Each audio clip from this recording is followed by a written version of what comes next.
કેમ કે અમારે ઉઠે 9-10 વાગે, સોરી 8 સાડા 8 એટલું તો વાગે જ જતા હોય.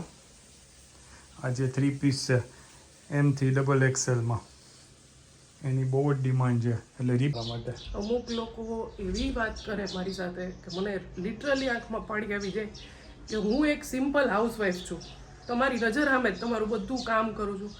અમારા ઘરમાં છે રાજા અને મહારાજા, બે ઉઠી ગયા છે, વાગ્યા છે 11:30.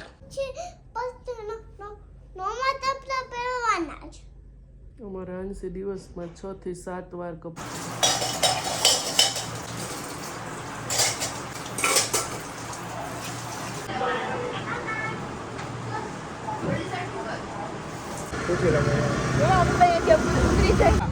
ચાલો બધા ગોલા ખાવા. આ કેવો છે દીપક? ચાલો બધાને જય શ્રી કૃષ્ણ અને જય જલારામ. તો ભાઈ આજે છે ગુરુવારના, બધાને જય જલારામ.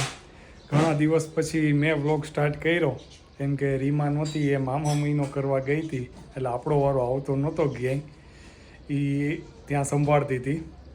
તો આજે તમને પાછું આપણું જૂનું ને જાણીતું આપણી ટિફિનમાં શું છે એ બધાને બતાવી દઉં. રીમા બનાવે ટિફિન. ચાલો, શું હાલે ટિફિનની તૈયારી? પહેલા તો બધાને જય શ્રી કૃષ્ણ ને જય જલારામ. ટિફિનમાં છે ભીંડાનું શાક ને રોટલી, ને બે દીકરીઓ માટે ચિપ્સનું શાક બનાવું છું. આપણે બહુ ભાવે હો ભાઈ ભીંડાનું શાક તો. ચાલો તો જો ભાઈ વેકેશનની સિઝન છે એટલે થોડુંક અમારે લેટ હોય ટિફિનમાં, કેમ કે અમારે ઉઠે 9-10 વાગે, સોરી 8 સાડા 8 એટલું તો વાગે જ જતા હોય. મને તો 9-10 કીધું તો આમ ખુશી થઈ. મને કેમ કે અમારે સીધા એક મને નહોતી ખબર કે આ વિડિયો ચાલુ છે એટલે. Very funny. તો બધાને આવું જ હશે મારા ખ્યાલથી વેકેશનમાં, તો છોકરાઓને રજા હોય એટલે આરામથી મોજ. અમારા મમ્મી હોય ને તો મમ્મી આપણે અહીંયા 8 વાગે આવીને કદાચ સોફે કંઈક કામ કરતા હોય ને એડિટિંગનું, હું અત્યારમાં ઉઠી જતી એમ કે મોડું જ ઉઠવાનું એમ. આમાં હું છે અમુક મારા જેવાય હોય કે જેને ટિફિન લઈને જવાનું હોય એટલે એ લોકોને વહેલું ઉઠવું પડે. કદાચ કોક નહીં હોય કે જે ઘરે જમવા આવતા હશે એવું હોઈ શકે તો એને કદાચ શાંતિ હોય, પણ અમારે આને શું છે ઉઠી જવું પડે, ટિફિન બનાવવું પડે ને. મારે ટિફિન હોય, સવારમાં નાસ્તો હોય, પછી સવારથી દોડાતું જાય એટલે થોડાક મોડા ઉઠીએ. પણ હવે તો એમ થાય છે કે નહીં, 3-4 દિવસ થઈ ગયા અહીંયા આવ્યા ને નહીં એટલે હવે થોડુંક પાછું શિડ્યુલ વળી પાછું પહેલાં જેવું કરવું પડશે, કારણ કે ડૉક્ટરે યોગા કરવાના કીધા છે. કાંઈ વાંધો નહીં ભાઈ, તમારો એ બધાનો હક છે લેડીઝનો કે આરામ કરવો જોઈએ. પછી છોકરાઓ આખું વર્ષ સ્કૂલે જવાના જ છે અને તમારે એની સાથે ઉઠવાનું જ છે. એમાં તો અમે ઉઠશું ન ઉઠીએ એમાં કંઈ ફરક નથી પડવાનો.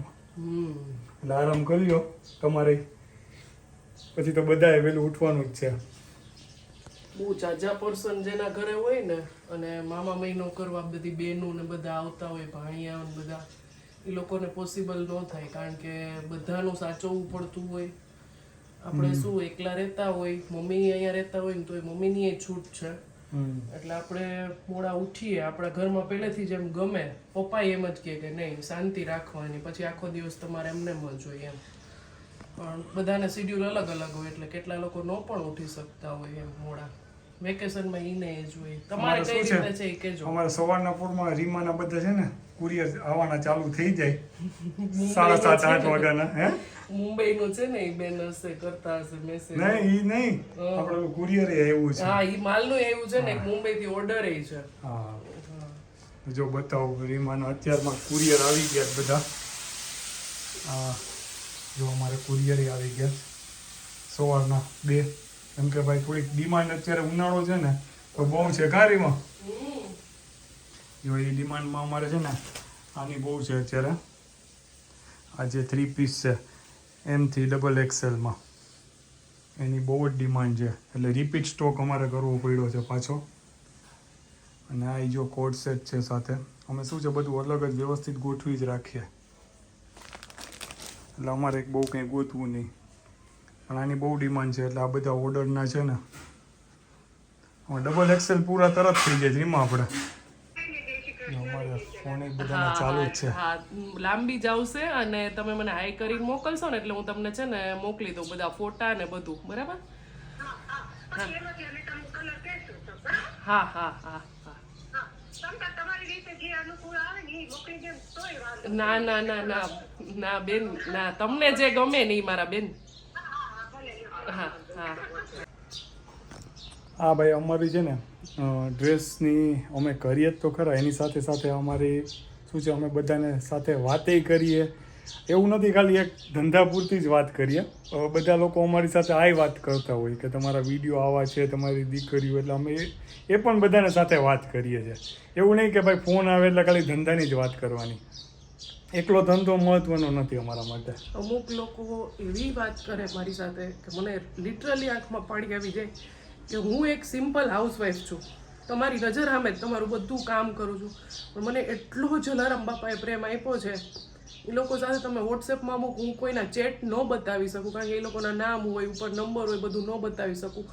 આ બેન અત્યારે શું કીધું ખબર છે, ભાવનગરથી છે બેન, એ કે તમને જે ગમે ને એ કલર મને મોકલી દો. એ કે હું પૈસા લઈને કામ કરું છું, હું કોઈ મફતમાં કામ નથી, પણ એને મારા ઉપર એટલો વિશ્વાસ છે.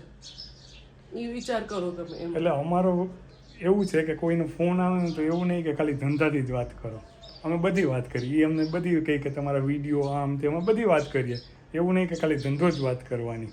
અમને રસ્તા વચ્ચે કાલે કોઈક મળ્યું તો અમને કહી કે ભાઈ તમારા વિડીયો આવા છે, તો અમે બધી વાત કરીએ. એવું નહીં કે સ્વાર્થથી કામ નહીં કરવાનું. રેસ્ટોરન્ટ જો કે અમારા કામથી ગયા હતા, મારા ફોનના કામથી. ત્યાં અમે સ્કૂટરમાં હતા અને કપલ હતું, મમ્મી પપ્પા જેવડું. એ લોકો રોજ વ્લોગ જોવે છે આપણા, જોતા હશે અત્યારે કદાચ. એને હાથ ઊંચો કરી, એ લોકો સાઈડમાં હતા અને અમને ઊભા રાખ્યા. એની હારે હું 20 થી 25 મિનિટ ઊભી રહી. એટલે ડેઈલી માટે લગભગ સબસ્ક્રાઈબર મળે. અમુક લોકોને છે ને અમે જોઈને ત્યાં અમને ખબર પડી જાય, એ લોકો સ્માઇલ કરે, ઘણા લોકો અચકાતા હોય, પણ અમારે એવું કાંઈ નથી. તમે તમારે બોલાવી લેવાના ગમે ત્યારે, અમે ઊભા રહી જાય. સારું, હાલો. અમારા ઘરમાં છે રાજા અને મહારાજા, બે ઉઠી ગયા છે. વાગ્યા છે 11:30, બરાબર. હવે રાજાશાહી અમારા ઘરમાં ચાલુ થશે. ચા પીશે, ગરમ ગરમ નાસ્તો કરશે. 1-1.5 મહિનો રાજાશાહી ભોગવી લે ને બે. કામ કરશે ઈ બોલ. હા સોરી બોલ. સોરી. બેડ ઝાપટશે, બાથરૂમ ધોશે, એવું પણ કરશે. સોફા ઝાપટશે. હા હા સોરી. ગાદલું ઉપાડશે. હા, એ તો આ ડેડીએ બધો અહીંયા માલ બતાવતા હતા એટલે ખબર પડી જ ગઈ હશે કે આ રૂમમાં જે ગાદલું નથી પથરાણું, એટલે હિયાબેન સૂતા હશે એમ. ઊંઘ આવી ગઈ હતી બેટા? નીની આવી ગઈ હતી મારા દીકરાને? આમ સુઈ નહીં, હવે તો થાકી ગયો હોઈશ ને. કેવો આળસ મેળે, જો સુઈ નહીં થાકી ગયો. મામાની યાદ આવે છે? જીલ મામાની, નિધિ માસીની, બબુ માસીની, વિસુ માસીની યાદ આવે છે? હે? ક્યુ યાદ આવે છે? ક્રિયાંશ યાદ આવે છે? ક્રિયાંશ હે? ચલો, અમારે તો મામાના ઘરનું નામ ય ન લેવાય તોય સેડ થઈ જાય બિચારો. ચલો હવે રાજા અને મહારાજા તમે લોકો બ્રશ કરો, ત્યાં તમારી ચા મુકાઈ જશે, બધું ડાઇનિંગ ટેબલ ઉપર તમને રેડી જોવા મળશે. Thank you. ઓકે. અમને આજે ઉઠા છીએ અને સાલા પર કેટલા વાગ્યા જો અને અમે તો કેટલા વાગે ઉઠી છે. એ તો રાજ છે. હવે તારે અત્યારે ઉઠીને કપડાં શું કામ બદલાવા જોઈએ? અરે મેં ક્યારના પહેર્યા જ કપડાં, શું તમે પહેર્યા છે? તો એમાં શું થઈ ગયું? હવે નાઈને બદલાવાય બેટા. મને ભલે બગડા ત્યાં તો આપણે કેટલા વાગ્યા પછી આપણે તો બ્રશ કરીને નાસ્તો કરીને ચા પીને નાવાનું છે, પછી નવા કપડાં પહેરવાના છે.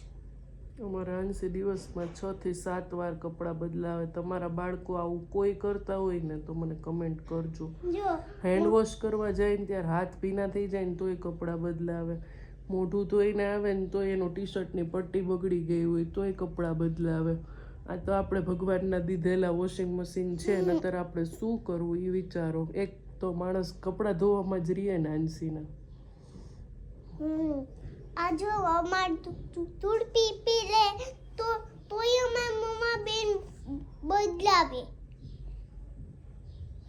આવું છે.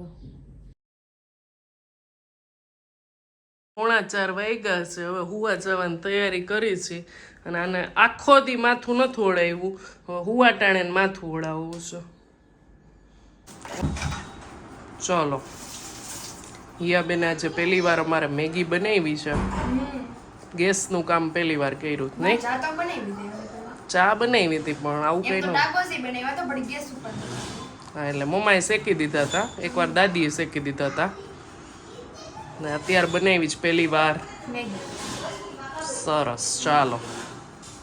ચાલો સાંજનો ટાઈમ છે અને હું આવી ગઈ છું જો કિચનમાં. રસોઈ સ્ટાર્ટ કરીએ ને પહેલાં બધા વાસણ મેં કીધું ગ્લાસ ને પ્લેટ ને બધું છે ને હોય દરરોજ, પણ અત્યારે વેકેશન છે ને એટલે થોડાક વધારે હોય કારણ કે હિયાબેન બપોરે સૂવે નહીં એટલે કંઈક બનાવતી હોય ને ખાતી પીતી હોય ને સવાર મોડી ઉઠી હોય એટલે એને બપોરે ઊંઘ ન આવે.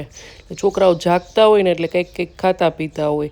તો મેં કીધું લાવ નાની ખાટલી લઈ લઉં. સાંજે ઓલમોસ્ટ મેગી તો આજે બની 4 મહિના આઈ થિંક અમારા ઘરે બની હશે મેગી. તો હું બને ત્યાં સુધી બેને આપતી જ નથી. એટલે વેફરની પણ એ ભેળ બનાવે છે, બહુ સરસ બને. એ બનાવે, મેંગો શેક બનાવે, પછી રોટલીના ટાકોસ બનાવતી હોય વેજીટેબલ બધું ચોપ કરીને. એની જાતે જે એને આવડતું હોય ને એ બનાવતી હોય. અને પછી જો આજે જમવામાં હતા થેપલા અને બટેટાનું શાક. થોડોક લોટ વધારે જ બાંધ્યો હતો કે સવારે પણ ચાલે કારણ કે મોડા વહેલા છોકરા ઉઠતા હોય ને પછી વેકેશનમાં બહુ ગરમ નાસ્તાનું ઓછું રાખીએ એમ.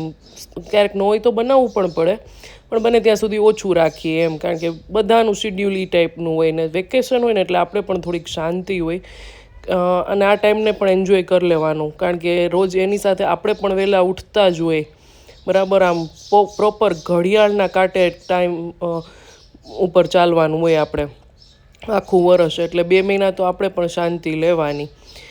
અને જો હવે થેપલા બનાવું છું અને હિયાબેન સલાડ કટ કરી દેશે અને બટેટાનું શાક છે સાથે. અને અમે હમણાં વેકેશન હોય ને એટલે રાત્રે પણ ક્યાંક બહાર જઈએ, 2-3 દિવસે કંઈક ખાઈએ પીએ. તો આજે બંનેને ગોલા ખાવા હતા. સૌથી વધારે તો મને ને દીપકને વધારે ભાવે, છોકરાઓને આઈસ્ક્રીમનું વધારે. એટલે આજે અમે એક અલગ જગ્યાએ ગોલા ખાવા જવાના હતા. અને જુઓ મસ્ત મજાની પ્લેટ પણ બની ગઈ છે, કાચું મરચું છે, સલાડ છે, થેપલા છે અને શાક છે. અમારે બહુ ગરમી થાય બધાને એટલે અમે ગોલા ખાવા ગયા હતા આજે. કાલ અમે દવા લેવા ગયા હતા પછી રાત્રે સોડા પીવાઈ ગયા હતા. હાલો આજ કેવા મને કે બ્લોગ સ્ટાર્ટ કરી દે એટલે એને છે ને આજ કેવું હતું કે અમને એટલે મને એકને જ થતી હોય ગરમી. ખાસે એ બધાય ગોલા એ વાત અલગ છે. હાલો હવે હાલો.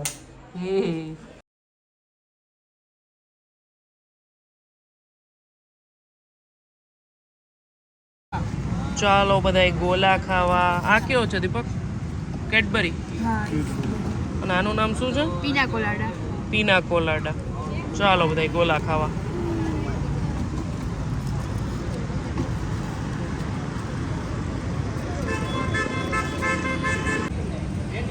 કેવો લાગ્યો? આવ્યો? આજે અમે એક અલગ જગ્યાએ આવ્યા છીએ. જઈ દીપક